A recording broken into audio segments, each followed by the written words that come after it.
Progress.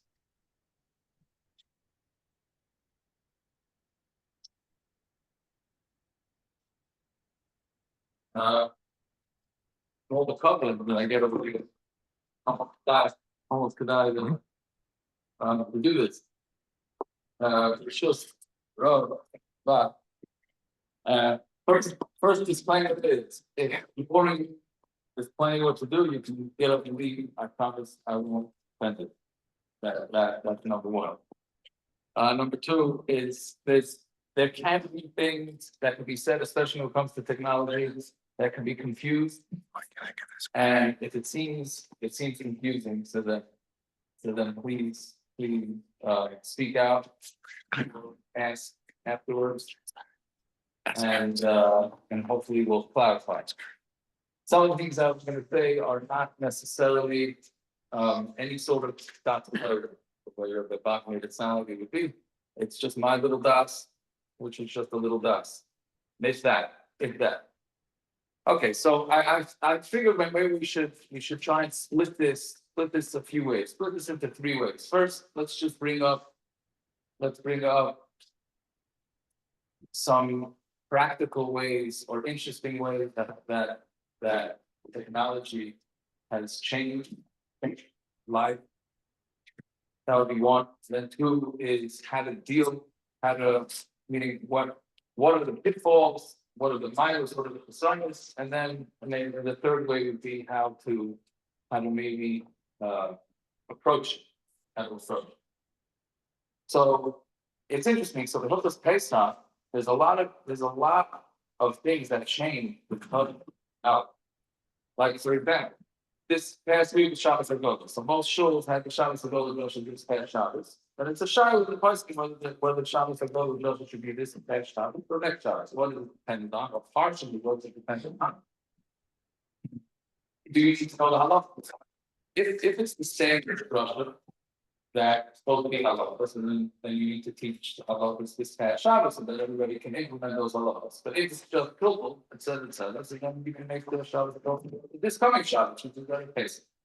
So Rav Shulchan says that, and he was talking about his times around 150 years ago. He said that nowadays that nobody really, he doesn't say nobody learns halacha, but he said that everything you ask to a Rav, so therefore you don't need the Shabbos Hagodah Joshua week before.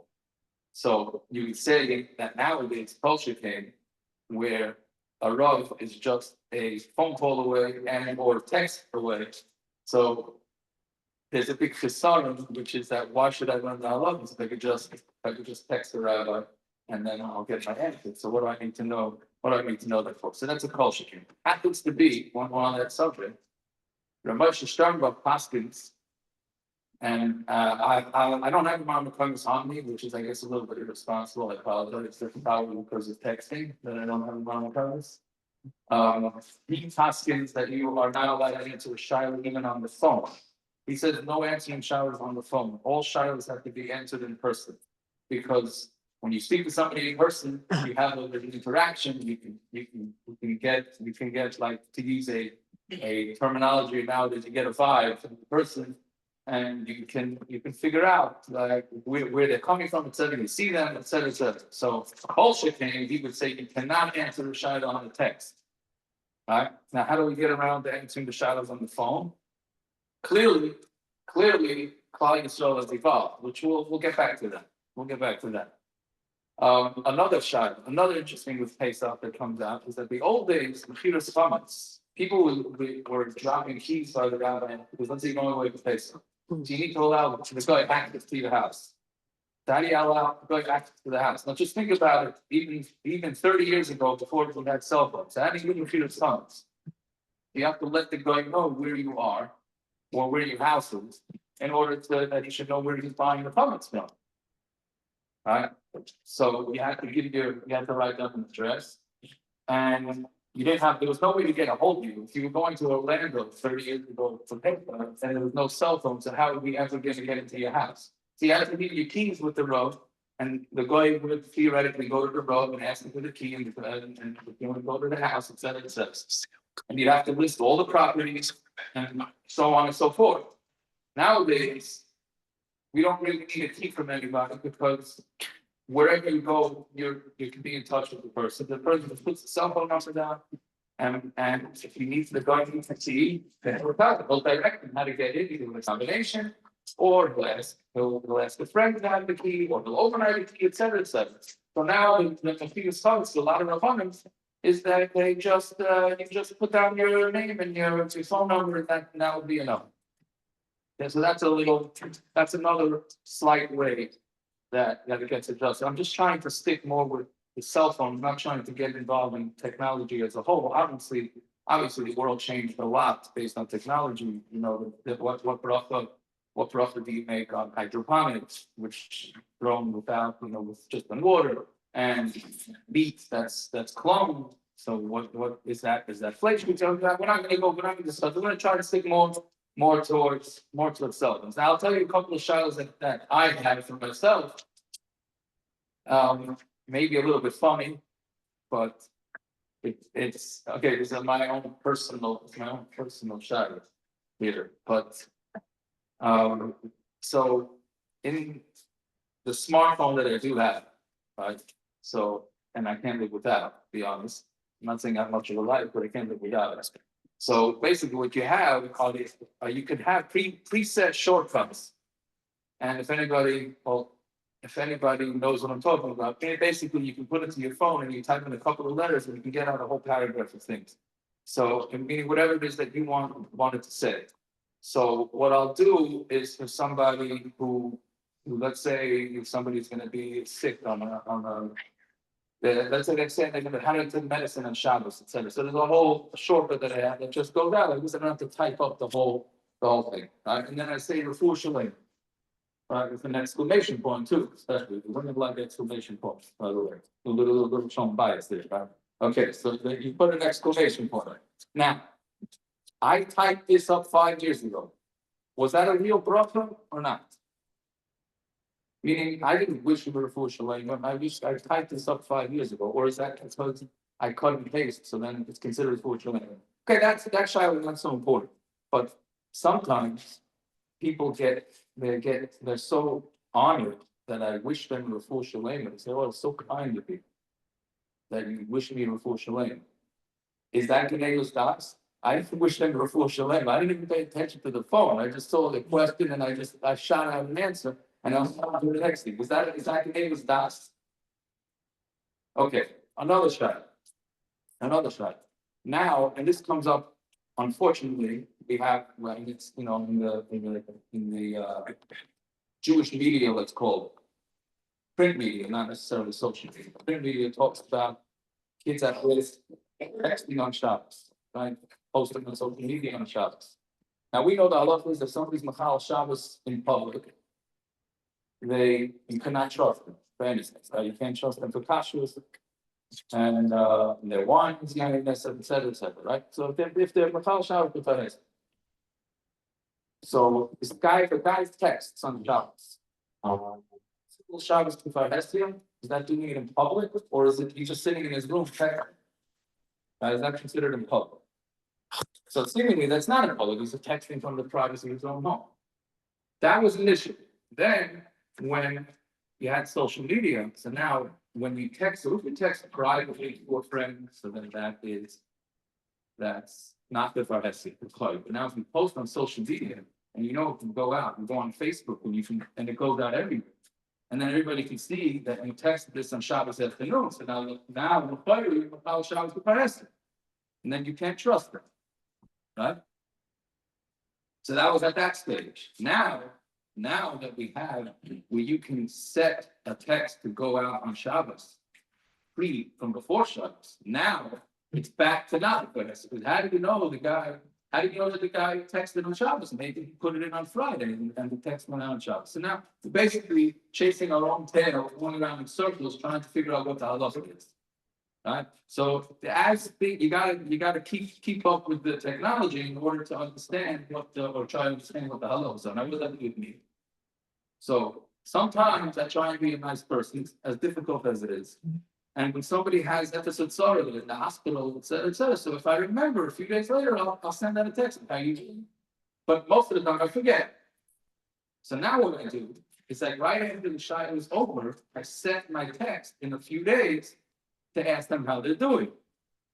Right? Like this, I'm a with them, and it looks like I'm really concerned with them. But sometimes 3 days later, I don't even remember what I texted them. When they send back, I get a text, Baruch Hashem, we're great.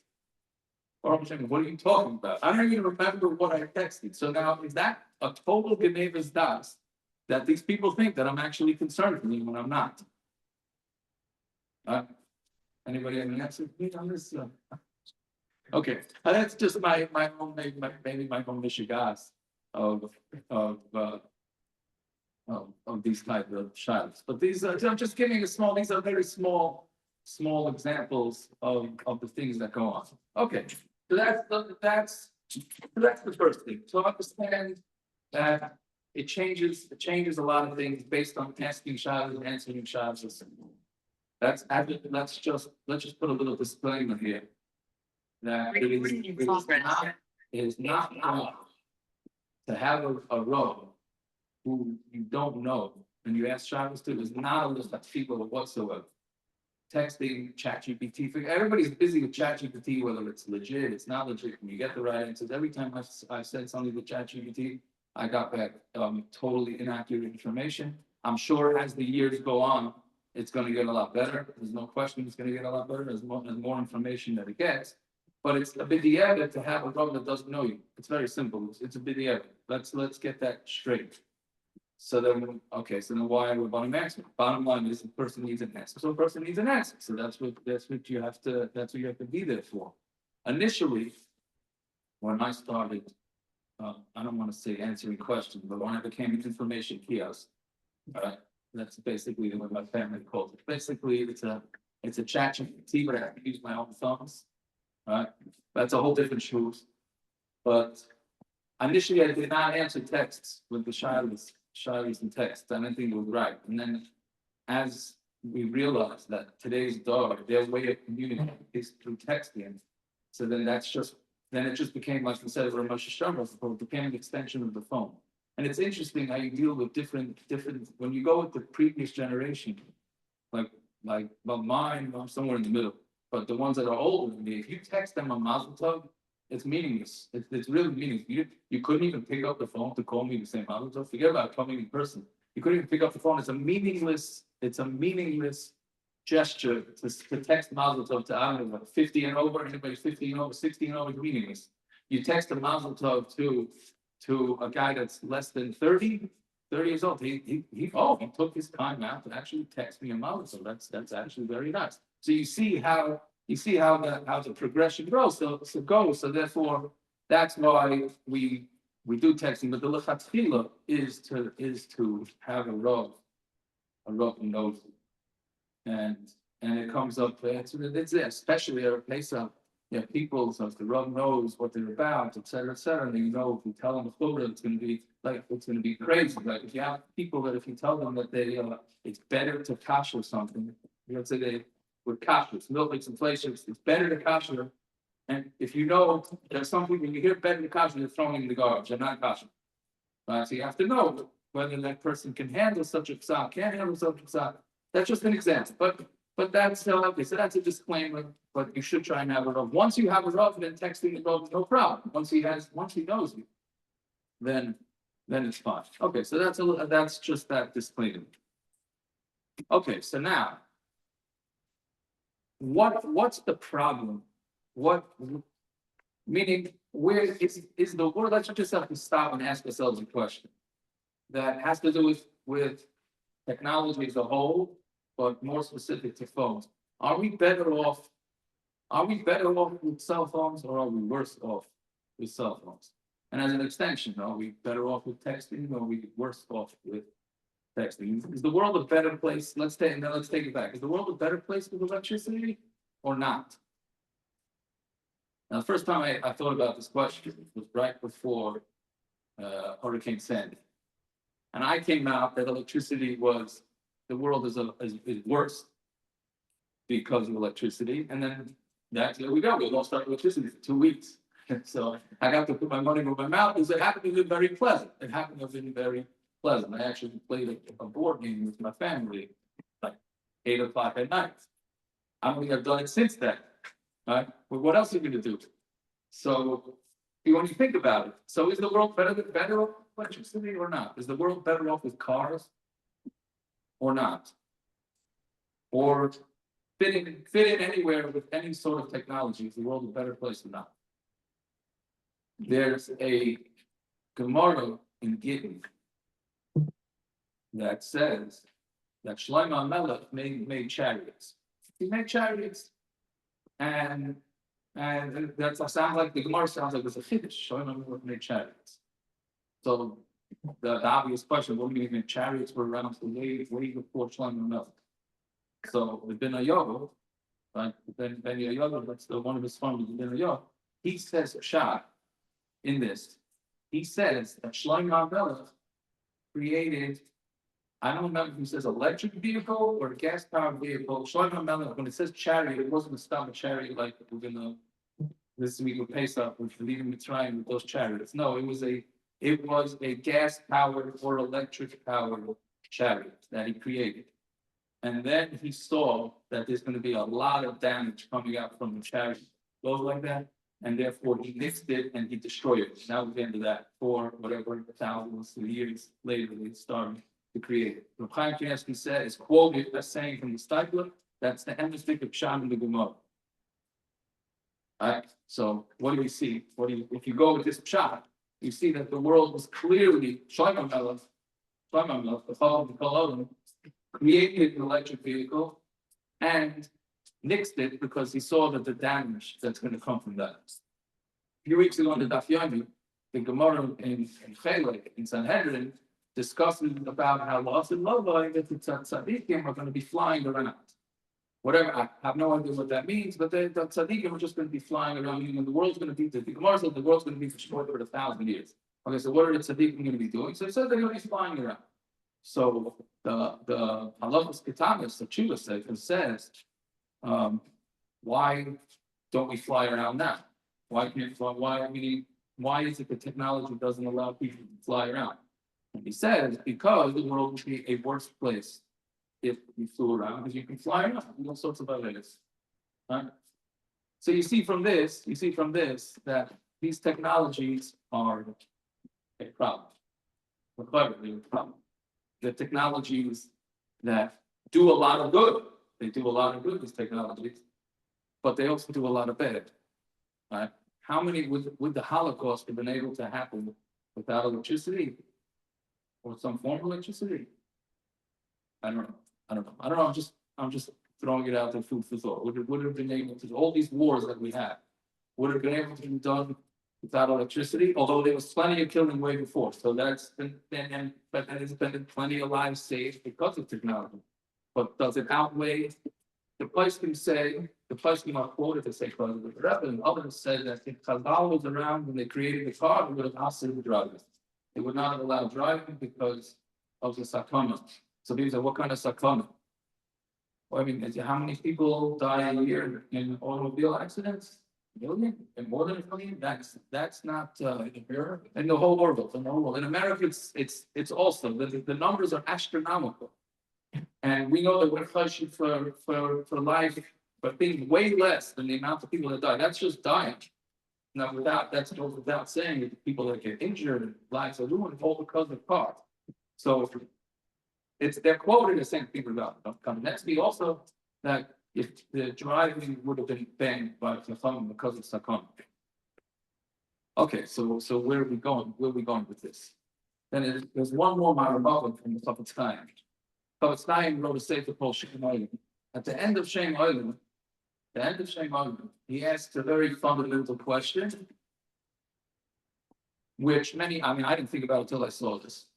But he asks that we always know that the previous generations are smarter than us. We're not fighting, even though theoretically we can, but we don't have that. We're just not as smart as previous generations. So if that's the case, then why did the previous generations not create? He talks about telephones, and he just talks about video, and one other thing he discusses. But those are the two main things he discusses. Why, if those things are so helpful to us, why didn't they create it? Why did the Tanaim create this technology? Right? If it's a good thing, they should have been smart enough. Right? So he answers, Prophet Ismail is an interesting answer. He says that our Yerushalayim has been going down. Our Yerushalayim has totally been going down, and it became very difficult for people to realize that Hashem is watching at all times, and how Hashem could hear anything that we say. Meaning, our concept of that Hashem is watching us at all times went down so far that Hashem had to have the Chacham, not the Chacham, science create a video. How does any school kid get taught that Hashem is Yerushalayim? They get taught that there's a video, and when everybody's time comes, they're going to show them the video, which whether that should be taught or not is a different shmooze, right? But it's that's how they're taught. So we put it on our head. Oh, they're going to show us a video of our lives, right? Or anything that we say down here can be heard across the world, right? So Chavetz Chaim says that when Klal Yisrael needed this in order to enhance or even develop their Yerushalayim, so then that's why it had to be created, right? So that's why we needed video, and that's why we need audio, right? So that is an interesting perspective, meaning really the Chacham could have created, but they didn't feel the need. They didn't feel the need to create it. Now I would think that now our Yerushalayim is going so far down that everybody knows that there being video at every. You can't do anything that's embarrassing without it getting on the internet. Somehow somebody takes out a phone, and somehow you're going to be filmed, right? Somewhere, somehow, something it's going to be filmed, right? Meaning, in the Chavetz Chaim's times, they didn't have such. They still had some Yerushalayim, so they had to know there was a concept of a video. But nowadays, we're says my own. This is my own identity. It's not the Chavetz Chaim. They didn't have YouTube like that. But I mean, why do we have to have YouTube and whatever all the other things that WhatsApp, et cetera, maybe it's because our Yerushalayim is so far down that we need this to remind us. Somebody's watching at every time. You can think somebody's not watching, and somebody's going to be watching. Just Agav, another interesting shot that comes out with that is that it used to be, let's say, in a let's say Costco. It seems like people seem to forget things in their car outside of Costco. So the fire is right by you. You're not required to go inside the Costco and bring. I mean, if somebody forgot something in the car in the parking lot. So really, what you can just do is take it home and keep it because it's right by you. Unless you can make a Kiddush Hashem, you're not mafuyah to return. But nowadays, there's cameras everywhere. So now they may go to the office and say, I parked in this spot, and we check the video camera to see. And then they see a yid taking the item and putting it into their car.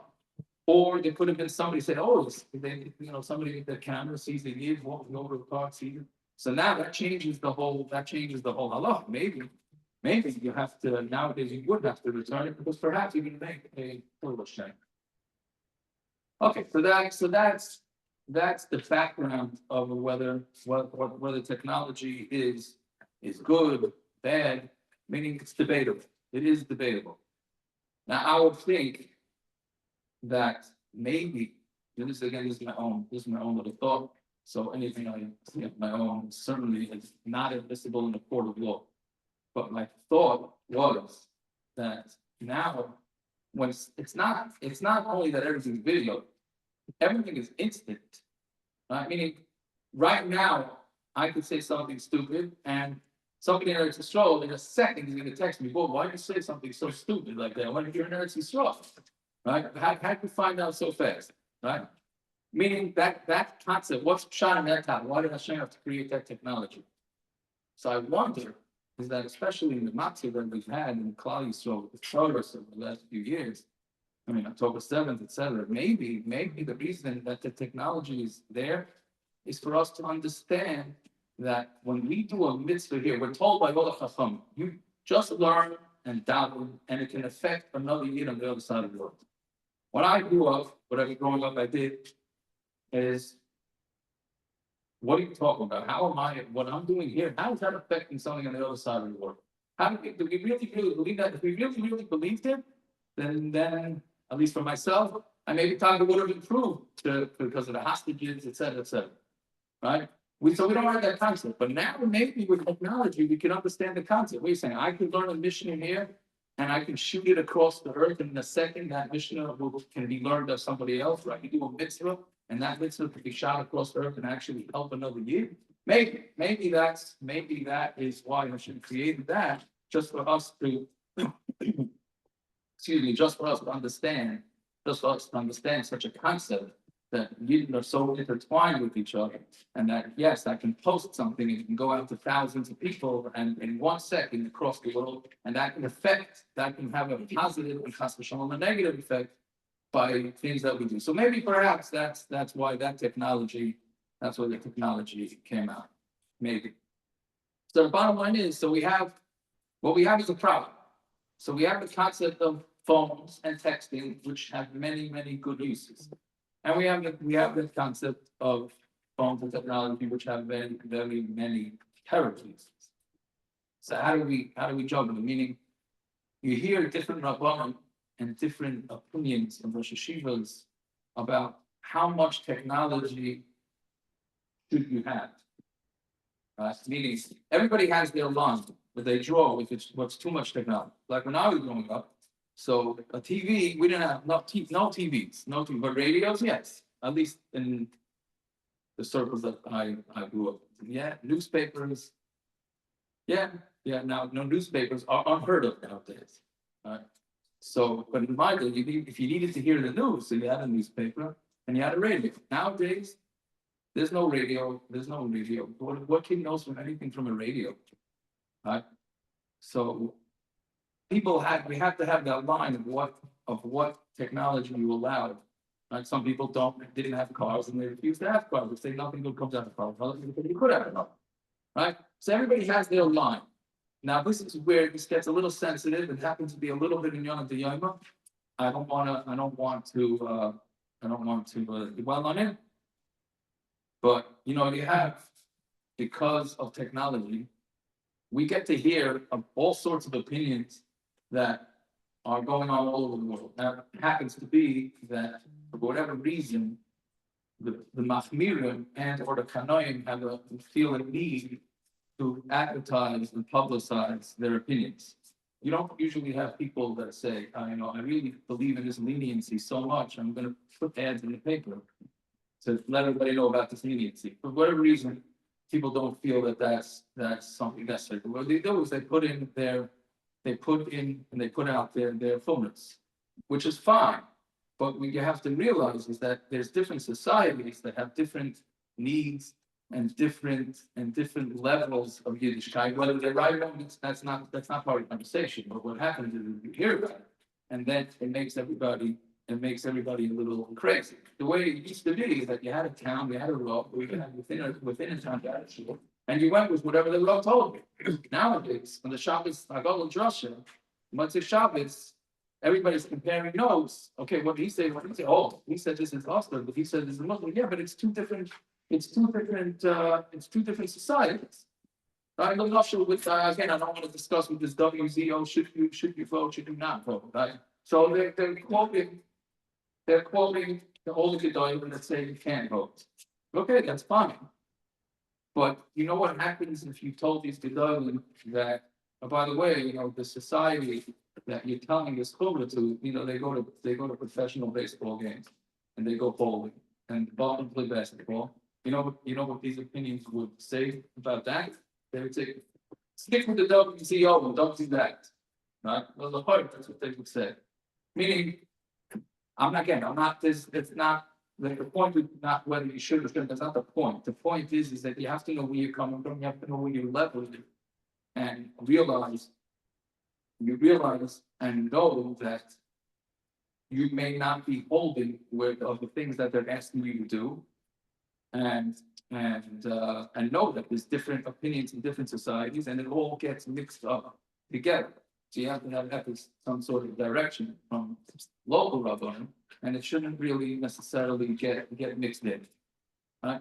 So that's another point, and that's what it really creates. It's unfortunate, it creates a lot of confusion, And in answering shilas, I find it's very important because it used to be that you before telephones, right? You went to ask your Rav shilah, and he told you have to kasher the oven this way. Okay, that's it. So that's the way you kasher the oven. There's no questions, no saves. Now your friend says, well, my Rav said that you kasher it this way. And my Rav said you do A, B, C, and this one said you can't. And it's just such confusion. It's such confusion, right? So that confusion is only there because of the technology. Because of our technology. So therefore, we're getting confused. Throughout the history of Torah, there was no such thing as an agreement that anything anywhere in Allah. Right? I mean, yeah, now that it killed, I think it's pretty much across the board. But anything after that is machlokes. So that we have no problems with machlokes. Machlokes is fine. And how we understand it in everything time, that's a whole different shmuk. But the bottom line is machlokes is not a problem. It was never so glaring. So I believe that a Rav, at least an information kiosk, I'll talk about myself. So information kiosk has to give out more information nowadays. Meaning, if somebody says, "Oh, I heard that you can kasher oven this way," and your opinion is that you should kasher oven a little different, but you have to acknowledge the other opinion. Meaning, say to them, "Yes, there are those that say such and such. Well, this and this reason." It's very time consuming to do this, right? But for this and this reason, we're not. I personally don't go with those opinions. Meaning, explain to them, yes, there are other opinions, but for whatever reason, I'm going without this opinion. Okay. Okay. I think I'm boring guys already with that. Okay. So here's the main side I think that we all have to realize. The bottom line is the really only way to pass through and get through this whole technology distraction is by distracting yourself from the distraction. Makes sense? You have to distract yourself. That's at least I'm talking about myself. If you're distracted from the distraction, then you won't be distracted. Like good, the prepares for the top guy. Okay, but saying distract yourself from the distractions, and then you won't be distracted. Meaning, if you're busy, and you see this by people that are busy. People that are busy are not usually the ones posting on social media, et cetera, because they have things to do. Right? They have things to do. So the male, they're not bored. They have a drive to be doing something that makes them much more busy than somebody who doesn't have that drive. Right? I mean, it's fairly straightforward. So now, if you really want to fix the cell phone / texting issue, you got to get rid of technology. Okay, which technology? So I'll present what I think, and you tell me if you agree or disagree, or you can wait till afterwards. But let's just get rid of washing machines, dryers, indoor plumbing. What can we, let's say we even need electricity. Just get rid of washing machines, dryers, refrigeration, and indoor plumbing. Now, just imagine what preparing for Shabbos would be like without a washing machine and a dryer, without indoor plumbing, and without refrigeration. Okay? How long it would take for us to get ready for Shabbos? Right? You'd have to, in order to go, you have to walk. Okay, we're saying there are cars, I don't know, but let's say there's even a car. But you have to go walk or drive to the bathhouse. Then you gotta go bathe there, then you gotta walk all the way back. Right? Then you gotta go get ice and wood shavings in order to keep the ice from melting. And then some sort of refrigeration. And then you gotta go down to the lake or go schlep water from the lake to do your laundry, et cetera, right? If we didn't have these technologies, we wouldn't be having the conversation about phones or texting because nobody would have any time to text anybody without anything. You'd be so busy, right? And that's with allowing for electricity. Take away electricity, and then you're really out. Right? So think about it. What we're saying, if you agree with what I'm saying, is that we're just bored. We're just bored. We are bored. And since we're bored, we need something to fill in that boredom. Right? So it's either going to be TV or radio. And that was in my days. Nowadays, we don't do the TV. Okay, we won that. With Baruch Hashem, I think Kalai won that, or at least the TV part. I don't know about streaming and all that stuff. But bottom line is, we are all bored. Just to bring this out, Ezra made a takana no laundry on Erev Shabbos. I don't know if I was aware of that.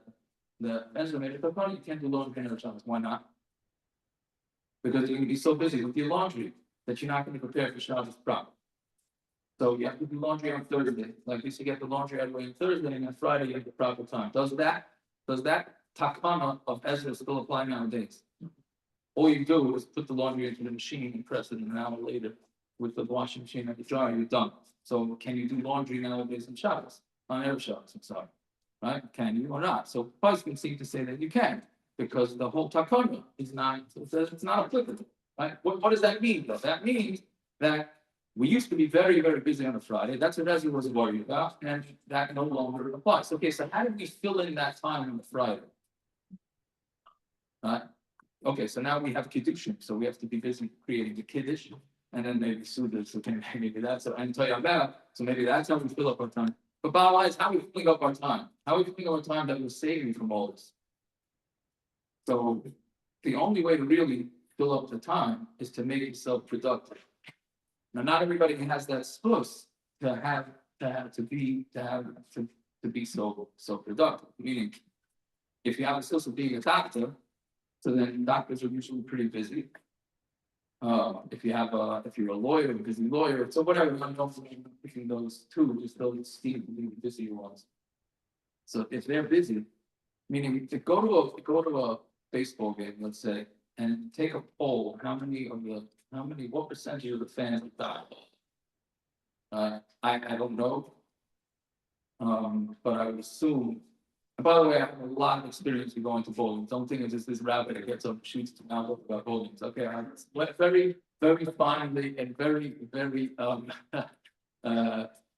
to date in sports. It wasted a lot of my time. A lot of my time. So, and that, meaning, what percentage of people would you go to a doctor who you see on TV or in the newspaper screaming and yelling, watching a baseball game? Would that be your top doctor pick? Not, right? So, meaning all these things are there before you have a job. And what else? How are you filling in the time? So you're going to fill in the time with whatever it is that's going to distract you, which will be smartphones, cell phones, texting, etc., etc. All right. Now, you have to also question, and this is more for the Shiur amongst us. So, unfortunately, what's happened, at least what I see, is that it's almost acceptable to have a cell phone, whether you have texting or not texting. It seems to be acceptable to have a cell phone with texting, right? It's a waste of time to have a cell phone. 100%, it causes a lot of waste of time. I believe that it's way more damaging to have a cell phone than the good that comes out of it. Right? What we want is, if you're somebody who is, let's say, doing something with your life, why would you want a cell phone? For what reason? It's just going to disturb you from whatever it is that you're doing. Right? But again, it's not about smartphone, it's not about flip phone, it's about just having a phone. Bottom line is, if you stand outside my room here, or Mick or whatever, everybody is going onto their phone on their way out of Ghana. Come out, everybody. If not, when they're walking out, then right when they get into their car. Right? It's so much longer, it takes much longer to wait for somebody to pull out of the parking spot, because first they gotta answer all the texts before they leave the spot. I think it's more pathetic. Pull it out, let the guy take your spot so you can go down, and then answer your text, right? But bottom line is, we're all doing it, whether we have flip phones or we have smartphones. Right? So that means we're all in some level of distraction. What we have to ask ourselves is that there's a level, let's say on a 1 to 10 scale, 1 being you don't have a cell phone at all, and 10 being you have an unfiltered smartphone. Right? So that means if you have that phone, any type of phone, even without texting, that means you are in a situation of being distracted from whatever it is that you want to do. I think this is pretty elementary, right? Meaning, if you want to become, let's go with the Talmud Chacham. You want to become a Talmud Chacham, why would you have a phone there to disturb you? Now, obviously, if you need it, so then for whatever reason it's going on, so then you need it. But otherwise, why would you want to have it? Really, why would you want to have it? Unless you're not so occupied with what it is that you're doing, and therefore you don't mind the disturbance, right? So meaning, if you're, I would say that, again, this is totally unscientific, but I have discussed this with many Bahrain and Balabat and et cetera, because it comes up because I have my Apple Watch and my iPad and my iPhone and multiple iPads, actually. I'm not saying that with pride. I mean, they're all locked up, but got to try and live with it. Meaning, I'm just saying that just to let the other know that I'm not, I have a phone. So like, I'm in it. I'm in it and I'm really talking to myself. But let's say, what's the level of distraction? You have to ask yourself. So obviously having an unfiltered smartphone, which allows you to connect with anything and everything in the world, is a level 10 distraction, which anybody who's trying to do anything with their life should not have. Having nothing to do with religion, having nothing to do with religion, right? Then, okay, so how much of a distraction is having a flip phone with texting? I would say that gets you to a 5 or a 6, maybe even a 7 on the scale of the distraction. Bottom line is, you can't say that a guy without a cell phone sitting at this members is the same distracted as a guy that has a cell phone sitting in his pocket. It can't possibly be. So if you're trying to accomplish a become Thomas Huffman, then why would you want it? Right? So supposedly Dr. Taylor just said no more phones. That's what I heard, right? What's the pushback? I don't know. If you're a serious person and you're trying to accomplish anything with your life, then of course you should not have that phone. Yeah, you want when you travel. Yes, I believe if anybody travels without a cell phone, that's just a Shiur, and it's totally irresponsible to travel without a phone. Everybody should have a phone. That's one big value of the phone.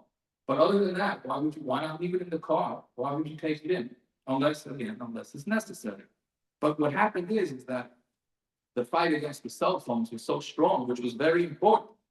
But it's almost like a buffer thinks, oh, I have a flip phone, that means I'm a Muslim.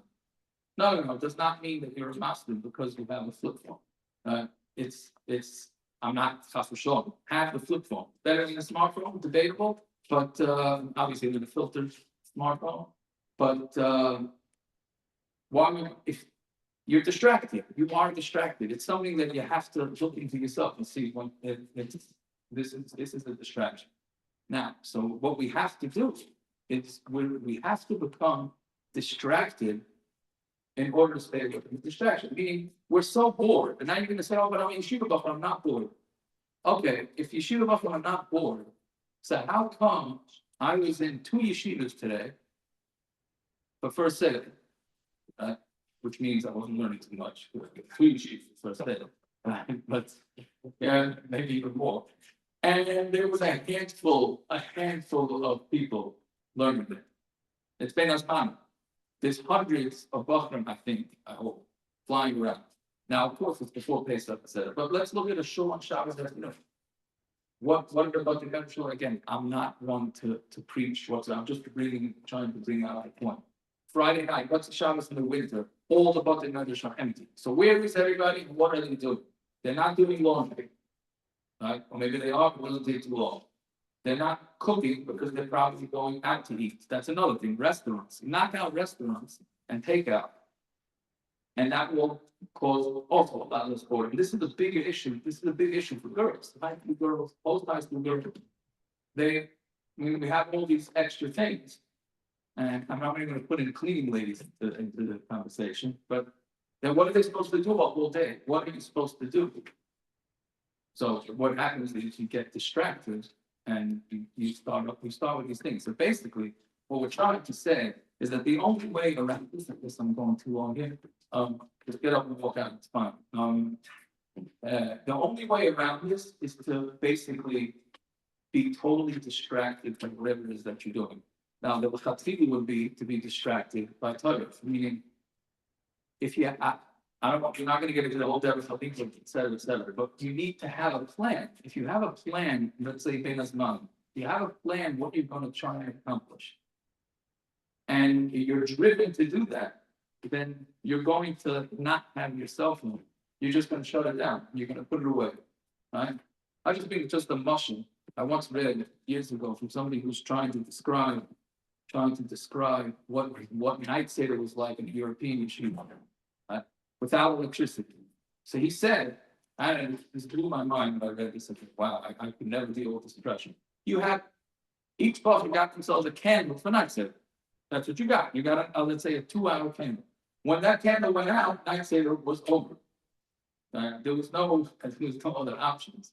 So, and then he said that besides that, when somebody walks into an empty room, let's say you're here learning by yourself, then you get the door open. Okay, that's a distraction, right? So then you're going to turn around and see what it is around the corner of your eyes. You know, look like you're a yank, blah, blah, blah. But you know, you're disturbed.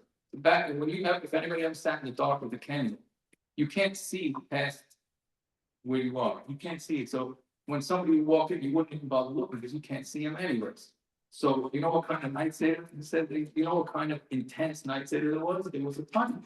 And you had what you had, and then it was over. Imagine if we could, and we can't, because we're so crazy distracted, it's almost impossible. But the point is, if you try and limit your distractions, and the only way you're going to do it is by being distracted, by having a goal what to do, and then you have a chance. Meaning, yeah, my phone is getting crazy over here, but around to me no answer for now. But I have a thought, right? I can get access to my codes from my filters and do whatever I want. I can download. I don't know what age video. I can download video games. I can do right. I'm a free man. I can do whatever I want. Right? I'm an adult. I think I'm an adult. I can do it. So why don't I? I'm not outside. I promise you, I'm not outside. But what I am is an information kiosk. I'm only saying this to try and bring up the point. Meaning, I'm busy telling people or just auto texting people the whole day. And there's no great, I promise you, it's no great halachic knowledge that I have. But that's what I'm doing. I don't have time. I would like to say I don't have time. But meaning I'm so distracted that I don't even want to take a video game because you know what kind of headache it's going to be if I play a video game for 15 minutes? You know what kind of headache it's going to be after that? Right? It's just not working. Right? So meaning if you have your goals and you know that you have to accomplish a certain amount and you're going to distract yourself with stupidity, then you're going to have such regret that you just don't distract yourself with stupidity. Meaning that just basically get a plan. Get some sort of plan, whether it's for Ben's mom, whether it's for his mom, and have something to do, and be driven that you can do it. And it's not necessarily for learning. There's lots of chesed. There's lots of chesed to be done in the world. Lots of people that need help, collecting money, going to a show and helping out a show. Why we ever have? Maybe I'm digressing too much here. Why do we even have Goyish and janitors cleaning up our birthday meadows? You know what kind of stuff it is to clean up this meadow? It's not like we're all so busy. Right? Just go. Meaning there's tons of tests and make yourself a drive. And then you'll be so distracted that hopefully you'll be able to deal with the technology in a mature way. Right? That's essentially, I believe that's the only way to properly conquer the technology, all the distractions that it comes with. And okay, so I think my time is up. If anybody disagrees with anything I said, please, we should give the floor over because maybe make the floor open because maybe I'm wrong. But okay, we should always first I appreciate the opportunity to share whatever my thoughts are. And the family appreciates it. I guess I won't share these thoughts with them because I already got it off my chest. No, that's for sure. But we should always that we should be distracted, and that distraction should lead us to the Gulish land and every man. Okay.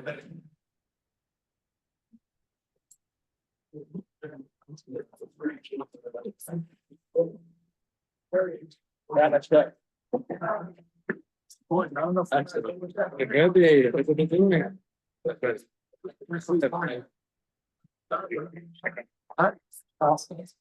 Hello. Okay.